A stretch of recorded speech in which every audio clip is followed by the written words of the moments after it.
But I don't worry about the quantity. I worry about the fiscal deficit. Randy Jeffs from Irvine, California. The March 25th, 2024 Wall Street Journal reported that the Treasury market is about six-fold larger than before the 2008-2009 crisis.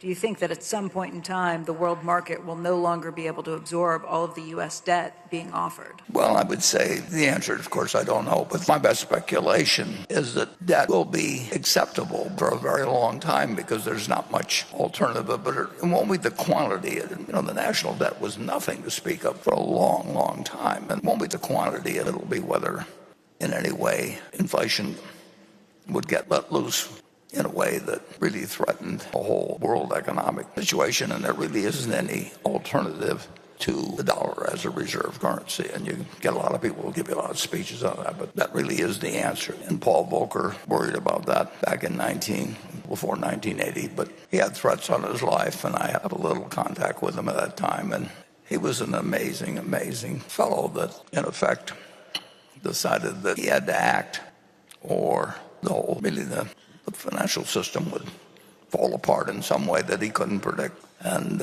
he did it, and people threatening his life and do all kinds of things. But he was the man for that crisis. But it wasn't the quantity of U.S. that was being offered that threatened the system then. It was the fact that inflation and the future value of the dollar, the cash is trash type thinking that was setting up something that could really affect the future of the world in terms of its economic system. And Paul Volcker took it on, and he was gutty as could be.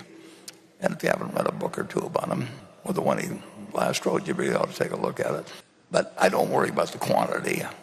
I worry about the fiscal deficit, but I'm not a worrier just generally. I think about it. I don't sit and get up, work myself into a stew about it in the least, but I can't help thinking about it. And we've got a great attention. The media enters into this, and it focuses on the Fed.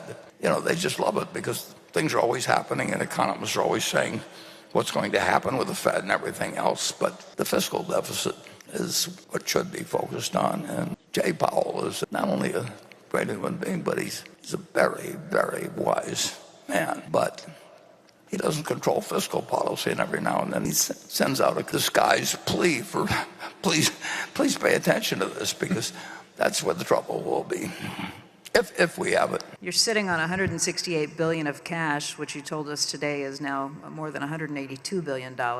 What is Buffett waiting for? And two, why not at least deploy some of it? Well, I think that's pretty easy to answer. I don't think anybody sitting at this table has any idea of how to use it effectively, and therefore we don't use it now at 5.4%, but we wouldn't use it if it was at 1%. Don't tell the Federal Reserve that. Prefer it. But we only swing at pitches we like. And if anybody tried to swing at every pitch, it's just, there are times, obviously. But I would say this, I would not like to be running $10 billion now. $10 million I think I could earn high returns on, because I think there's just a few things that happen on a very, very small scale. But if we had $10 billion, I wouldn't basically see many more opportunities than we found. Now, it's true that something like Japan we could have done if the company had a 30 or 40 billion, and we'd have had great returns on equity. But if I saw one of those now, I'd do it for Berkshire. It isn't like I'm got a hunger strike or something like that going on. It's just that things aren't attractive, and there's certain ways that can change, and we'll see whether they do.